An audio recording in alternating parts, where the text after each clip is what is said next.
Halo, assalamualaikum warahmatullahi wabarakatuh. Jumpa kembali dengan Nengki Reaction pagi hari ini. Dan gimana kabarnya untuk teman-teman semuanya? Tentunya sehat dan baik-baik selalu ya teman-teman. Jadi untuk hari ini kita mau nonton lagi video yang lagi viral. Coba kita siapkan dulu untuk videonya. Dan jangan lupa bagi teman-teman yang sudah menonton di channel saya, jangan lupa like, comment, dan subscribe di channel ini Hengki Reaction. Dan kita siapkan untuk videonya, yaitu tentang Pak Anies. Nah ini teman-teman ya, sudah saya siapkan. Juga ini masih tentang Pilpres 2024 kemarin. Oke, kita tonton videonya.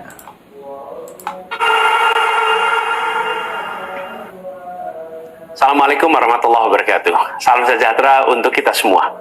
Saudara-saudara sekalian, hari ini KPU telah mengeluarkan pengumuman resmi yang hasilnya dalam versi KPU telah kita dengar bersama. Tapi dalam sebuah pemilihan, proses itu tidak kalah penting daripada hasilnya. Proses pemilihan itu penting untuk dipastikan terbuka, adil, jujur, bebas dari berbagai macam tekanan. Untuk apa? Untuk menjamin bahwa semua suara yang memenuhi syarat akan didengar dan akan dihormati. Proses pemilihan ini penting untuk dijaga agar memastikan legitimasi, kepercayaan, dan inklusivitas dalam hasilnya. Tanpa proses yang kredibel, legitimasi calon yang terpilih atau legitimasi keputusan bisa menyebabkan keraguan. Maka menjaga integritas pemilihan adalah fundamental untuk kelangsungan demokrasi dan untuk terpenuhinya aspirasi masyarakat secara keseluruhan. Atas dasar itu, izinkan kami menyampaikan pernyataan untuk mendakapi proses pemilu yang sejak awal hingga saat ini. Saudara-saudara sekalian, Nah ini teman-teman ya, jadi kalau nggak salah ini video waktu selesai pengumuman kemenangan Prabowo Gibran teman-teman ya. Oke, kita dengarkan lagi. Panjang perjalanan Pilpres kali ini, sejak awal kita semua telah melihat dan menemukan begitu banyak ketidaknormalan, kekurangan, dan pembiaran terhadap proses yang tidak wajar, yang tidak pernah terjadi sebelumnya dalam sejarah bangsa ini. Sudah menjadi rahasia umum, berbagai kekurangan ini telah kita temui sejak jauh sebelum pencoblosan. Mulai dari rekayasa regulasi sampai ke intervensi alat negara. Dan semua ini telah menjadi catatan media serta jadi catatan publik. Mas Anies dan saya maju pencalonan sebagai capres dan cawapres ini untuk membawa misi perubahan, menghadirkan keadilan dan kemakmuran bagi semua, menegakkan kembali demokrasi dan menunaikan janji-janji reformasi.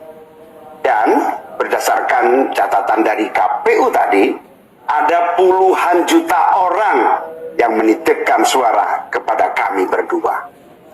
Maka demi memperjuangkan suara mereka yang percaya pada perubahan dan tetap teguh hingga akhir, kami memutuskan meminta tim hukum Timnas Amin untuk maju ke Mahkamah Konstitusi dan menyampaikan kepada majelis hakim serta publik luas tentang berbagai kekurangan dan penyimpangan yang telah terjadi selama proses Pilpres kali ini. Terlalu banyak temuan-temuan tentang proses demokrasi yang tidak berintegritas ini yang telah dikumpulkan oleh tim hukum Timnas Amin. Semua ini nanti akan disampaikan oleh tim hukum kepada Mahkamah Konstitusi. Kami mempercayakan sepenuhnya proses ini kepada tim hukum yang dipimpin oleh Saudara Ari Yusuf Amir. Dan tentu dikawal dan didukung sepenuhnya oleh tim Amin di bawah kepemimpinan Kapten Muhammad Saugi. Kami menyerukan kepada seluruh relawan dan pendukung, mari kita dukung sepenuhnya tim hukum berjuang di jalan konstitusional yang telah tersedia secara sah. Dan kita semua akan terus menjaga etika demokrasi, menjaga suasana kedamaian dan persatuan. Saudara-saudara sekalian, kepemimpinan yang lahir dari proses yang ternodai dengan penyimpangan, dengan kecurangan, akan menghasilkan rejim yang outputnya nanti, keluarannya nanti adalah kebijakan-kebijakan yang penuh dengan ketidakadilan. Dan ini yang tidak ingin kita temui di Indonesia. Kita tidak ingin ini terjadi. Dalam prinsip negara demokrasi modern, ketika melihat ketidaknormalan, ketika melihat penyimpangan demokrasi, maka langkah yang dilakukan bukanlah marah-marah lalu melakukan agitasi kepada publik, tapi langkah yang dilakukan adalah mengumpulkan semua sinyalemen, semua bukti-bukti untuk kemudian nanti dibawa ke depan hakim, ke depan Mahkamah Konstitusi. Ini ciri pribadi, ciri organisasi, dan ciri negara yang modern, yang matang, yang beradab. Karena itu sejak awal kami katakan, kami tidak akan gegabah. Walaupun kami merasakan sejak masa kampanye sampai pemilihan terlalu banyak ketidaknormalan, penyimpangan yang kami alami. Tapi kami memilih untuk mengumpulkan itu semua secara hati-hati, melakukan validasi, memastikan akurat. Kenapa? Karena kita ingin negeri ini, negara tercinta kita ini terus maju, makin matang dalam berdemokrasi, makin matang dalam bernegara. Dan ini kita kerjakan dengan keseriusan. Kita tidak ingin proses demokrasi yang terjadi membuat kita mundur mendekati masa prareformasi. Karena itulah kita menjaga semua proses ini secara baik, secara tertib. Walaupun itu semua kita lakukan, akan ada saja yang berusaha merendahkan usaha konstitusional ini. Ada saja yang nanti akan mendegradasi usaha konstitusional ini, seakan ini adalah sikap penyangkalan dan tidak mau menerima kekalahan. Izinkan kami tegaskan di sini, kami tidak ingin membiarkan penyimpangan atas demokrasi itu berlalu tak ditantang. Kami tidak ingin penyimpangan itu berlalu tanpa catatan. Kami tidak ingin ini menjadi presiden yang buruk bagi generasi-generasi yang akan datang. Biarlah cukup berhenti sampai di sini. Jangan ada pembiaran. Bila penyimpangan, pelanggaran dibiarkan, dia menjadi kebiasaan. Bila kebiasaan dibiarkan, dia menjadi budaya. Kita tidak ingin budaya demokrasi kita penuh dengan ketidaknormalan. Kita ingin mengembalikan demokrasi kita menjadi demokrasi yang penuh dengan kewarasan, demokrasi yang mengedepankan adab. Ini yang harus kita kerjakan. Karena itulah kenapa kita memilih jalur ini. Karena kita ingin agar pengalaman ini nantinya tidak menular. Tidak menular kemana? Ke pemilihan-pemilihan berikutnya. Baik pilpres, nanti akan ada ratusan pilkada, akan ada pileg tingkat 1, tingkat 2, yang tidak boleh mengalami yang pernah kita saksikan sama-sama. Walaupun kami sadar kita ini dalam situasi yang tidak normal. Banyak yang menyampaikan kepada kami bahwa kemungkinan untuk bisa mendapatkan keadilan itu kemungkinannya amat kecil. Berbagai pihak mengatakan ini lembaga-lembaga negara yang terkait penyelenggaraan pemilu, terkait penyelenggaraan sengketa telah terkooptasi oleh oknum-oknum yang sudah terbukti melanggar etik. Bahkan ada yang ketuanya sudah melanggar kode etik berkali-kali, sudah diberikan sanksi berkali-kali, tapi tetap saja dibiarkan menjalankan perannya. Padahal perannya memiliki dampak pada kehidupan seluruh bangsa Indonesia dan perjalanan ke depan negara kita. Meskipun kita dengar itu semua, meskipun kita saksikan ketidaknormalan itu, tapi kami tetap memilih berada pada jalan dan jalur konstitusi. Kami berharap pertolongan Allah Subhanahu wa Ta'ala, pertolongan Tuhan yang Maha Kuasa. Semoga Allah bukakan, Allah teguhkan hati para hakim konstitusi itu untuk mereka bisa imparsial, untuk mereka memiliki keberanian, untuk mereka mengambil keputusan yang adil, keputusan yang benar, keputusan yang nantinya akan mereka pertanggungjawabkan di hadapan Tuhan yang Maha Kuasa.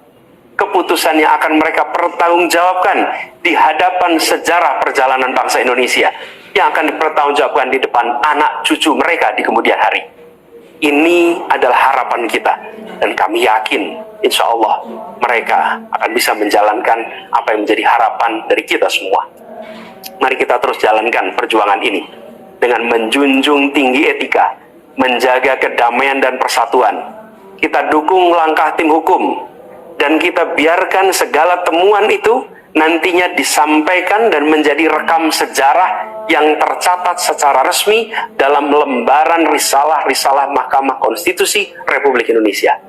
Ini biar menjadi catatan, biar catatan pengingat, catatan yang penting bagi perjalanan Republik ini, perjalanan bangsa ini di masa yang akan datang. Seperti saya katakan tadi, jangan sampai ini berulang lagi. Dan izinkan kami mengakhiri dengan menyampaikan terima kasih. Kami sampaikan terima kasih kepada semua yang telah bekerja keras, kepada seluruh tim yang telah bekerja sepenuh hati, dengan luar biasa hingga tuntas, dan kepada seluruh pendukung, seluruh simpatisan yang tak henti menguatkan kami. Kami juga ingin sampaikan apresiasi atas kepercayaan yang diberikan kepada kami. Dan izinkan kami juga mengirimkan rasa apresiasi kepada orang-orang berintegritas yang ada di dalam penyelenggaraan pemilu.